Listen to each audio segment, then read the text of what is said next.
So you think you guys got a lot in common? In some aspects, yeah, we do. How are you guys? Because of the significant difference in weight, Terence Crawford is approaching his preparation for Canelo Alvarez with extra caution.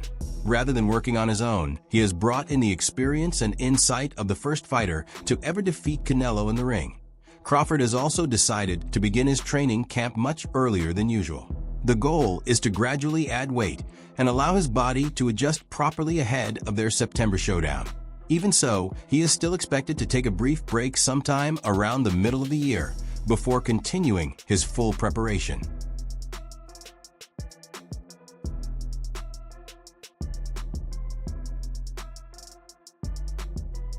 Crawford had actually brought Floyd Mayweather into his training camp well before this point, and their time together went smoothly. During the sessions, Mayweather focused heavily on sharpening Crawford's defensive skills. That a big part of their work included movement drills, practicing the shoulder roll technique, and working on subtle upper body feints. When Canelo Alvarez was 23, he stepped in the ring against Floyd Mayweather Jr., who was in his mid-30s at that time. Even with the age difference, Mayweather's defensive skills were so effective that Canelo struggled to land clean shots over all 12 rounds. Over the years, Mayweather has worked with and guided several rising fighters, including Ryan Garcia. His deep knowledge of boxing has also contributed to the development of fighters like Devin Haney and Gervonta Davis, helping them refine their skills. His most recent involvement has been with Terence Crawford. During this time, he also shared a few remarks with fans about his experience working alongside Mayweather. Some people might wonder why Terence Crawford, an experienced professional with roughly 40 fights under his belt, would still seek guidance from Floyd Mayweather Jr. at this stage of his career, especially with retirement not too far away.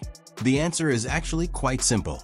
His next fight is set to mark his move up to the 168-pound division. As a result, he turned to Floyd Mayweather Jr., a fighter who has been a world champion across multiple weight divisions, to pick up a few lessons and refine his approach. In a recent interview, Mayweather also reflected on his well-known bout against Canelo Alvarez, recalling memories from that fight and the experience of competing in a different weight class. Gave the sport of boxing their whole life and sacrificed a lot inside that square circle.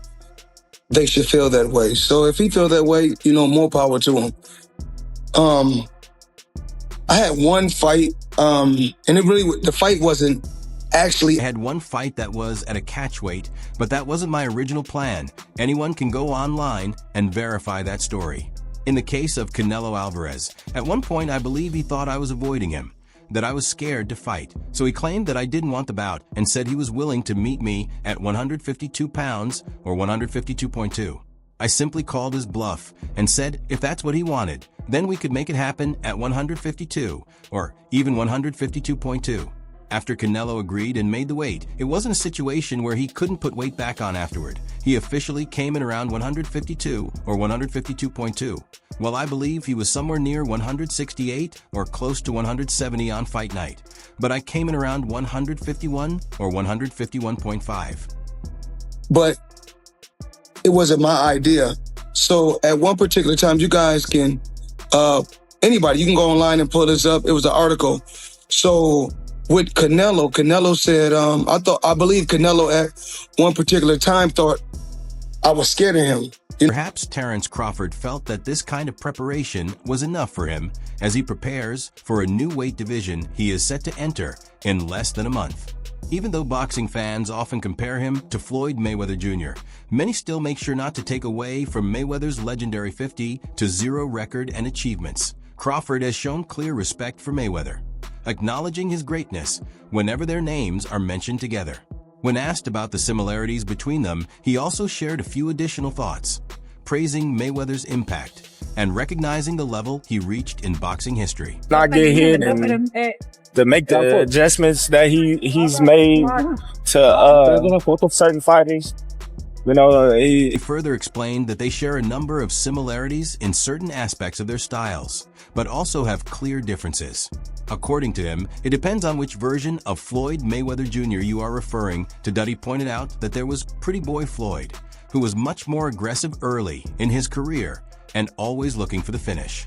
Later on, after dealing with hand injuries, Mayweather had to adjust his approach as he moved up in weight and began facing naturally bigger opponents. I think, I take more chances. Excuse me, Crawford. Right now. But earlier in his career, he was taking a lot of chances as well. So, Terence Crawford mentioned, he and Floyd Mayweather Jr. share many similarities, even though fans and analysts often debate who would come out on top if they ever faced each other. In one recent comparison from a media source, CIT was even listed as a projected winner in a hypothetical matchup between the two at the same time. When it comes to pure boxing technique and defensive mastery, many still regard Mayweather as one of the finest examples of the sweet science the sport has ever seen. You talk about, money, or do you talk about Pretty Boy? Because Pretty Boy was what is seek and destroy. His sharp jab, elite timing, and world-class counterpunching all allowed Floyd Mayweather Jr. to systematically break down his long list of opponents. He was able to do this consistently across different phases of his career, adapting and maintaining control over multiple generations of fighters. Once again, is a lightning hand speed extraordinary. Left hook drops him, and then he hit his head off en masse here at the engine. As Terence Crawford explained, Pretty Boy Floyd was a more aggressive version early in his career, constantly pressing forward and engaging opponents head-on. Later, as Money Mayweather, Floyd Mayweather Jr. shifted into a more calculated style, relying on timing, defense, and outsmarting opponents round by round.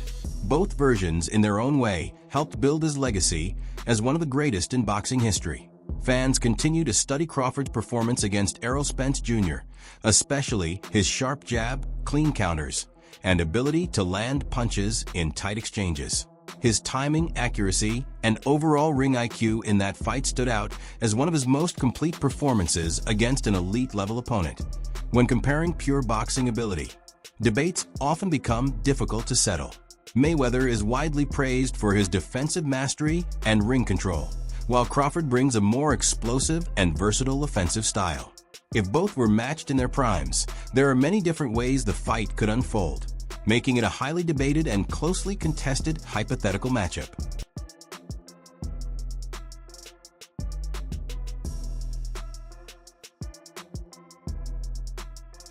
Time and again, Floyd Mayweather Jr. has drawn opponents into the center of the ring, where he would read their rhythm, break down their patterns, and gradually solve the fight like a puzzle. His ability to process information in real time and adapt mid-fight became the foundation of his defensive style, often summarized by his hit and not get hit philosophy. That approach carried him through a Hall of Fame career as an undefeated 5-division world champion. That on the other side, Terence Crawford has also proven elite-level ring intelligence, becoming undisputed at junior welterweight and later capturing titles at welterweight. His career has showcased sharp angles, fluid movement, and a wide range of offensive tools that make him dangerous in different ways. Mayweather was known for his sharp counterpunching and quick defensive reactions, while Crawford stands out for his switching angles, adaptability, and explosive shot selection. In terms of finishing ability, Mayweather recorded 27 knockouts in 50 wins, whereas Crawford has 31 knockouts in 40 victories and is still active in his career. A major example of Terence Crawford's skill came in his performance against Errol Spence Jr., where he delivered a dominant display and scored 3 knockdowns en route to a 9th-round TKO victory. That win came against a fighter known for pressure, strength, and body attacks, and someone who had previously broken down top opponents like Kell Brook and Sean Porter.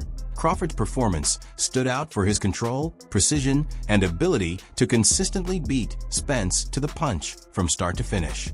Unbelievable. You young boxing fans that are watching Floyd Mayweather, you're seeing one of the greatest defensive fighter of all time. I mean, that's how strong.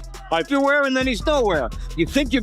And again, it's not just hand... Terence Crawford does bring solid defensive skills of his own, but Floyd Mayweather Jr. elevated defensive boxing to a level that many consider nearly perfect, turning it into an art form throughout his career. That naturally leads to the question of how a fight between a prime Crawford and a prime Mayweather would actually play out, a matchup that remains purely hypothetical, but heavily debated among boxing fans. The way he rolls with punches. Look at the way he makes it miss. I mean, here we go. Through a series of punches and nothing really landed. Terrific fighter. For Mayweather. Against the disciplined style of Floyd Mayweather Jr., the pressure and punching volume of Terence Crawford could potentially create real challenges, especially if his combinations manage to break through and earn the attention of the judges. In a closely contested fight, Crawford's activity and sharp offensive bursts might be enough to edge rounds on points against Mayweather's defensive approach over. Moving up in weight is never as simple as it looks. This is something Crawford is carefully trying to manage as he prepares for higher divisions, aiming to avoid the kind of difficulties others have faced in similar situations. Clear example is Canelo Alvarez, whose ambitious move in weight eventually led him into a tough matchup against Dimitri Bivol.